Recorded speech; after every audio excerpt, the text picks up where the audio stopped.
शुरू अल्लाह के नाम से जो नहायत मेहरबान और बेहद रहम वाला है। और जो लोग ईमान लाए और उन्होंने नेक काम किए, हम किसी शख्स को उसकी कुदरत से ज़्यादा तकलीफ़ नहीं देते। वही लोग जन्नत वाले हैं और वो उसी में हमेशा हमेशा रहेंगे।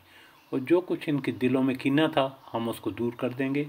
उनके नीचे नहरें जारी होंगी और वो लोग कहेंगे कि अल्लाह का लाख लाख शुक्र है जिसने हमको इस मुकाम तक पहुँचाया, और हमारी कभी रसाई ना होती अगर अल्लाह ताला हमको ना पहुँचाता।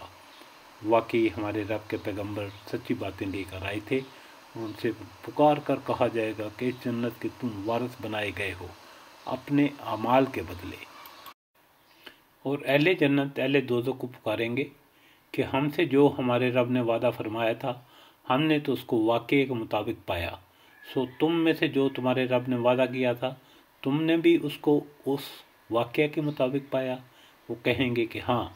फिर एक पुकारने वाला दोनों के दरमियान में पुकारेगा कि अल्लाह की मार हो इन ज़ालिमों पर, जो अल्लाह की राह से मुंह फेरते हैं और उसमें कजी तलाश करते हैं। और वो लोग आखिरत के भी मुनकर थे। और इन दोनों के दरमियान एक आड़ होगी और अराफ के ऊपर बहुत से आदमी होंगे। वो लोग हर एक को उनके क्याफा से पहचानेंगे और अहले जन्नत को पुकार कर कहेंगे अस्सलाम वालेकुम। अभी ये अहले अराफ जन्नत में दाखिल नहीं हुए होंगे और उसके उम्मीदवार होंगे।